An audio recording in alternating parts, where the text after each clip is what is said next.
وہ نور ہے. اللہ فرماتا ہے لوگوں تمہارے پاس اللہ کی طرف سے نور آیا اور اللہ کی طرف سے کتاب آئی. وہ نور کون ہے؟ کون ہے وہ نور؟ عبداللہ بن عباس سے پوچھو رضی اللہ تعالیٰ عنہ. حضرت عبداللہ بن عمر سے پوچھو. حضرت عبداللہ بن عباس کے شاگرد ہیں حضرت مجاہد, ان سے پوچھو. عطا بن ابی رباح سے پوچھو. حضرت اکرمہ سے پوچھو. یہ حضرات صاف لفظوں میں کہتے ہیں کہ قد جاءکم من اللہ نور, اے محمد رسول اللہ صلی اللہ علیہ وسلم. سبحان اللہ. علامہ آلوسی بغدادی نے بڑا اچھا کہا اسی آیت کے ساتھ. قد جاءکم من اللہ نور فرماتے ہیں اے نور الانوار والنبی المختار محمد رسول اللہ صلی اللہ علیہ وسلم. یہ تفسیر روح المعانی کی عبارت ہے. فرماتے ہیں کہ نور سے حضور مراد ہے اور وہ کون ہے؟ نور الانوار. اللہ نور کی دعوت انوار کی طرف ہے اور انوار جمع ہے, اس پر ہے الف لام. الف لام جب جمع پر آئے تو استغراق کے معنی پیدا کرتا ہے. کیا مطلب؟ میرے آقا فقط نور نہیں ہے بلکہ تمام نوروں کا نور ہے. جی اللہ میرے عزیزو, جس طرح وہ نوروں کا نور ہے سمجھ لو وہ روحوں کی روح ہے, وہ روح الارواح بھی ہے. جس طرح بدن سے روح نکل جائے تو بدن بے جان ہو کر کے پڑتا ہے. میں کہتا ہوں اگر ہماری روحوں سے میرے آقا کی روحانیت کا فیض نکل جائے تو روح میں اسی طرح بے جان ہو کر کے جائے جیسے جسم روح کے بغیر بے جان ہو کے جاتا ہے. وہ روحوں کی روح, وہ نوروں کا نور ہے. اگر نور سے حضور کی نورانیت سنگ ہو جائے تو نور ظلمت بن کر رہتا ہے. ہر نور کا نور محمد مصطفیٰ صلی اللہ علیہ وآلہ وسلم. لوگوں نے کہا بھائی وہ تو نور ہدایت ہیں, بس زیادہ سے زیادہ کہتے ہو تو علم کا نور ہے اور کیا ہے. حالانکہ کئی موقع پر حضور کے علم کا بھی انکار موجود ہے. نہیں سمجھ آتا کہ کیا بات کہی جاتی ہے. اور میں نے کہا کہ اللہ نے جب کوئی قید نہیں لگائی, اللہ نے جب کوئی تخفیف نہیں فرمائی, مجھے اور آپ کو کیا حق ہے کہ ہم کوئی قید لگائیں اور کوئی تخفیف فرمائیں؟ ہمارا آپ کا کوئی حق ہی نہیں ہے. وہ تو نور مطلق ہیں. ارے وہ تو نور عام ہے, وہ نور مطلق ہے. اور وہ ایسے نور ہیں کہ جن میں نہ کوئی تقیید ہے نہ ان میں کوئی تخفیف ہے. اگر خدا کا نور ہے تو محمد مصطفیٰ هو الذي ارسل رسوله بالهدى. اگر علم کا نور ہے تو مصطفیٰ ہے صلی اللہ علیہ وآلہ وسلم. وعلمك ما لم تكن تعلم وكان فضل الله عليك عظيما.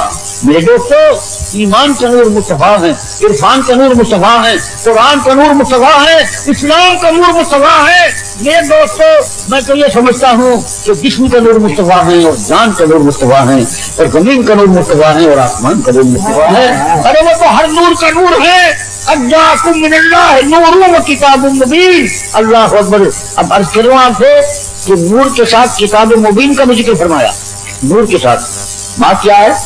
آپ کہیں گے بھائی حضور تشریف لائے مگر حضور کے 23 برس انوار نبوت چمکا تھا اور پھر روزہ انور میں تشریف لے گئے تو وہ نور ہمارے لیے تو کچھ بھی نہ ہوا, ہمارے لیے تو کچھ نہ ہوا کیونکہ ہم تو 14 برس کے بعد پیدا ہوئے تو ہمارے لیے کیا ہوا؟ کچھ بھی نہیں ہوا. اور میں کہتا ہوں ہمارے لیے سب کچھ ہوا, ہمارے لیے سب کچھ ہوا. قیامت تک آنے والے مومنوں کے لیے سب کچھ ہوا مگر کوئی مومن اپنے آپ کو مومن سمجھے اور اگر کوئی مومن سمجھتا ہی نہیں تو اس کے لیے کچھ بھی نہیں ہوا. سن لو, حضور صلی اللہ علیہ وسلم صلی اللہ علیہ وآلہ وصحبہ مبارک وسلم کی نورانیت فقط ظاہری نہیں ہے, باطنی بھی ہے. فقط حسی نہیں ہے, معنوی بھی ہے. حدیث میں آتا ہے کہ حضور صلی اللہ علیہ وآلہ وسلم جب مسکراتے تھے تو گنگان مبارک سے نور کی فوائیں نکلتی تھی. سبحان اللہ. جی گنگان مبارک سے نور کی فوائیں نکلتی تھی.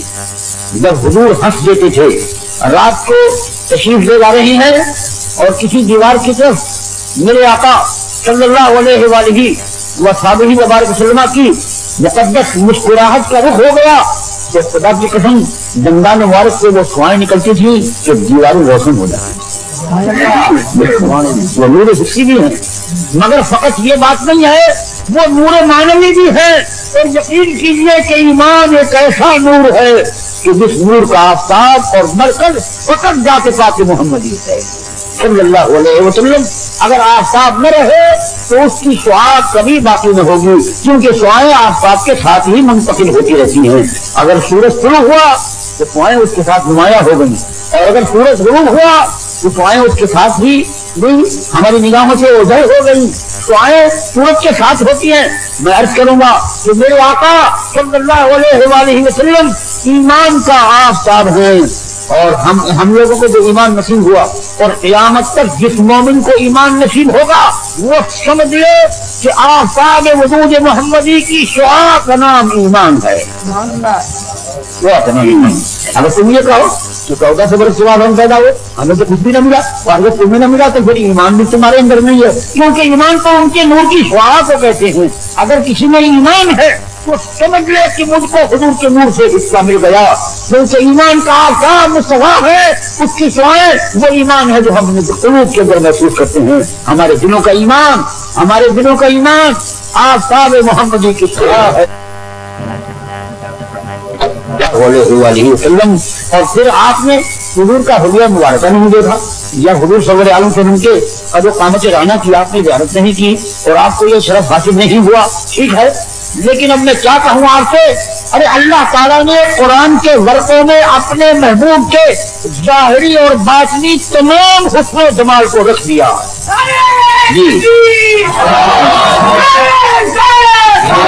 اور خوب یاد رکھو قرآن کیا ہے، جمال محمدی کا آئینہ ہے۔ اے ام المؤمنین عائشہ صدیقہ رضی اللہ تعالی عنہا، آپ کی عظمتوں پر قربان جائیے، اس نے سرکار کے خلق کے بارے میں پوچھا، آپ نے فرمایا کان خلق قرآن، ارے ان کا خلق دیکھنا ہو تو قرآن کو دیکھ لو۔